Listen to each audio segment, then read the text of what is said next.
Hey everyone, this is Susanna, certified nurse midwife and owner of the Villages Women's page. I'm also a certified emergency room nurse. Anyway, it's been a while, it's been a minute since I came on, since I uploaded a video. Um, so yeah, I wanted to catch up and see how everyone is doing in this time of crisis, coronavirus crisis. The world has shut down because of one virus. That's amazing. Anyway, wanted to come on to give you my 2 cents on the coronavirus. Coronavirus, it's even causing toilet tissue shortage. I went to Costco today and I couldn't get toilet tissue. People were online for an hour to get toilet tissue only to be told that no, we don't have any. So anyway, coronavirus, there's so much information out there online everywhere. People have their own opinions and all that. Just like me, I have my own opinion. But this is also backed by research that I've been doing on my own. So anyway, I would urge you to get information, evidence-based information from the Center for Disease Control. The World Health Organization also is a nice resource to have. And please, people, listen. Please, this virus may not be as people are going around saying yes, the media is exaggerating. Yes, that's what they should be doing. That's their job. They do exaggerate everything. But at the same time, do not overlook the recommendations of the Center for Disease Control. I am actually thinking that this is more than, I know they say it is a droplet. This virus is passed on through a droplet route. I am actually now of the conviction that it's probably more than a droplet type virus. I want to believe that it's probably an airborne virus, and that's why it's spreading out so quickly. So anyway, coronavirus has been around for quite some time. It's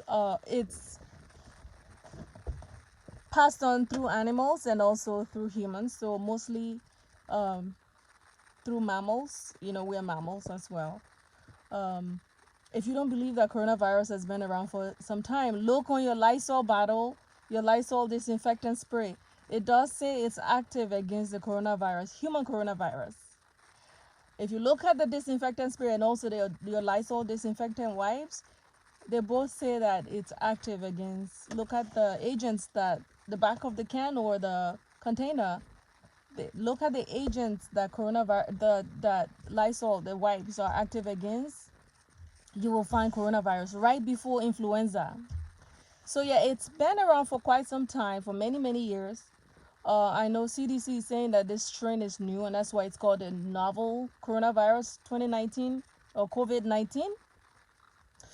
But with that being said, it's I'm losing my train of thought. The sun is in my eye, but I'm gonna get through this. And this is not gonna be an edited video, so I'll try my best. Anyway, coronavirus, the CDC is saying it is spread through, the new coronavirus is spread through human contacts, and it's easily spreadable. So you want to keep your distance from people, especially if you're suspecting that someone has it. You want to stay away, or at least be 6 feet away from them. So social isolation is what they're calling it, and that's how we prevent the spread. The mask or simple mask, face mask that people are putting on, and you see people walking around the streets with gloves and masks on. CDC is saying the simple mask will not prevent you from getting it. But you know, one thing I've been thinking, my thought process on that is that, so, you know, when in nursing school or healthcare school, you are trained to use simple masks to prevent the spread of a disease or a virus if the virus is spread through droplet precautions. You're trained to use a simple face mask to prevent the spread. In a case of an airborne disease, for example TB, tuberculosis, you're trained to use the N95 simple mask, the N95 respirator or the N95 mask And patients are also placed in a negative pressure room to prevent the spread of the contagion or the airborne infection. I'm just trying to find a nice spot here because it's sunny. The sun is in my face. So anyway, so if airborne infections are, or if you're trained to use N95 mask to prevent airborne infections or airborne contagion, and you're trained to use the simple mask and also keep at least 3 feet away from an infected patient when it comes to droplet precautions. Where am I going with this?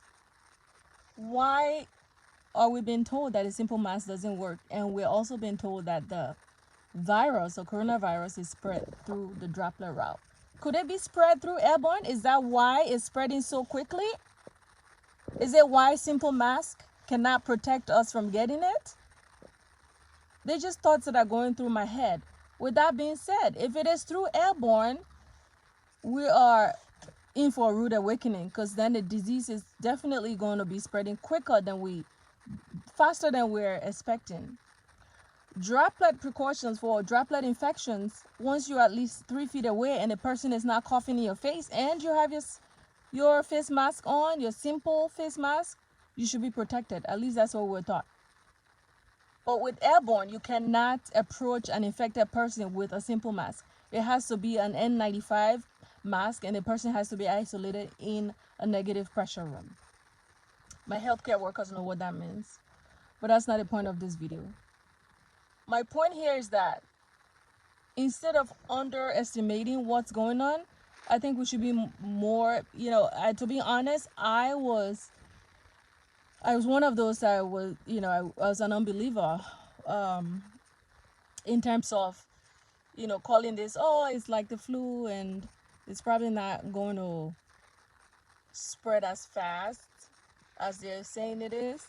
But after doing some reading and also getting some information on what's been going on in Italy and China and so on, and seeing how quickly this virus is spreading, now I'm wondering, and I'm starting to think and also deduce based on my knowledge of, limited knowledge of infectious disease. Infectious disease. I'm not an ID, specialist, but just from my knowledge of infectious disease, again, we protect ourselves from any kind of droplet, any infection that's passed on through the droplet route. For example, the flu is passed on through the droplet route.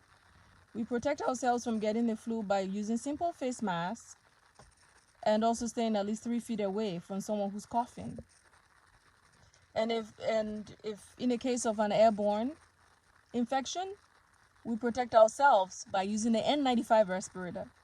So how come we're still calling this a droplet infection if we cannot be protected by using the simple mask? Am I making any sense here? I'm not sure if I'm making sense. But anyway, this is to say that we're probably underestimating this disease. And I'm not trying to instill fear into anyone. There's already so much fear and stress out there. I'm not trying to put fear into anyone. I'm just advising. I'm here to encourage us to be more cautious, be more vigilant.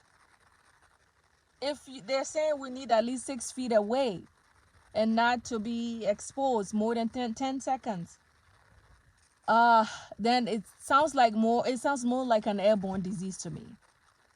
So please be vigilant. Instead of stocking up on bath tissues, maybe you should stock on some vitamins, some immune boosting vitamins and herbs to boost your immune system at this time.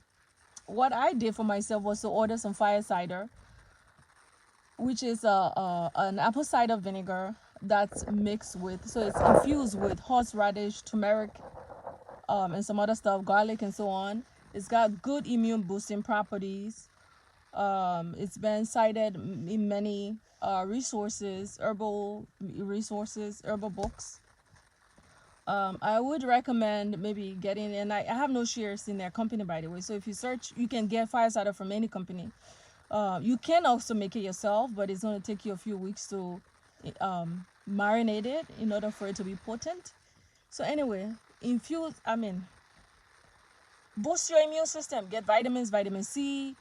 It's a great way to boost your immune system. Ginger, anti-inflammatory property. It's also good boosting property. Good diet, exercising. Try not to stress as much. Just take the proper precautions. I have been a nurse for about 15 plus years, and I've been mostly in the emergency room. That's the first line. That's where all the germs come in through. And I've taken care of patients with airborne, who required airborne isolation. And thankfully, I'm still doing fine. As long as you take the proper precautions, again, you'll be fine. I'm just saying, rather than underestimate this process, please take the necessary precautions. I would treat it as an airborne disease, then a droplet disease, because you're more likely to contract airborne disease. You're more likely to pass on an airborne disease than a droplet disease too. That's what I would treat it as.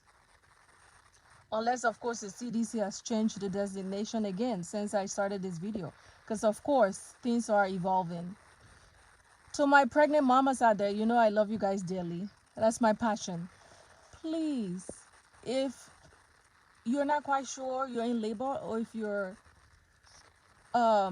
if you have mild complaint, or if you're not just sure whether you should go to the hospital or not, make use of the nurse line. Please call and have the triage nurse triage you by phone to see if it's really necessary to come in, because you don't want to expose yourself to unnecessary germs. This is real. People are getting infected. And also, for the emergency room peeps, if you have a headache and you don't have a brain tumor, please take Tylenol. Please. Don't overcrowd the emergency room. We already have limited resources.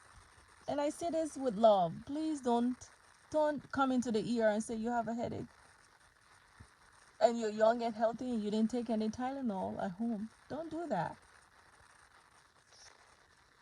And if you have children, please monitor their hand washing activities, because those little boogers tend to carry infection without you knowing it. Unfortunately, they have better immune systems than us, so they're not as we know, children are not as likely to have or to contract this virus, thankfully. But for the rest of the population, please just help your children, remind them to wash their hands. One fun fact that I just thought about: men are more likely to contract the virus than women. I wonder why is that? Maybe it's because of their improper hand hygiene or lack of hand hygiene. They probably don't even wash their hands. Maybe that's why. Please wash your hands, man. Wash your hands. And we know that's the most effective way of preventing any spread of any infection or any disease, is proper hand washing. Wash your hands for 20 seconds at least, no less than 20 seconds, with running water and with soap. Wash your hands, and please do not take this lightly. Don't take it lightly. Don't say it's like the flu. Don't say it's been around for a while, so I'll be fine. If your immune system is great, do it for others that are around you. Stay safe. Keep others safe. At this point, we should be focused on being utilitarians, meaning focus on the good of the many. If you don't need 100 bath tissue or toilet tissue, please give them to people who need it, like me. I don't have any toilet tissues. Please. Feel sorry for the others around you. And just let's take care of each other. This is another lesson. I want to believe that this virus is going to teach us lesson I don't fully know yet what we're learning, what we will be learning from this. One thing I've learned from that is to not take anything for granted. Again, due to the changing nature of everything that's going on. So take care of the ones around you. Love yourself. Take care of yourself. Take care of your internal body, your internal self, your soul. Stress less. Have a nice cup of tea and put your feet up and relax. If the news is stressing you, turn it off. You can always check on the CDC website later on. Again, the news tends to exaggerate stuff. So if it's causing you a lot of stress, please, after all this, you don't want to have to deal with other mental health issues, because this has the potential of causing anxiety. Anyway, it's been 16 minutes. I didn't think I was going to be on for a long time. Take care of yourself. And if you have any questions or anything you want to add, please do so. Just make a comment. All right. Bye.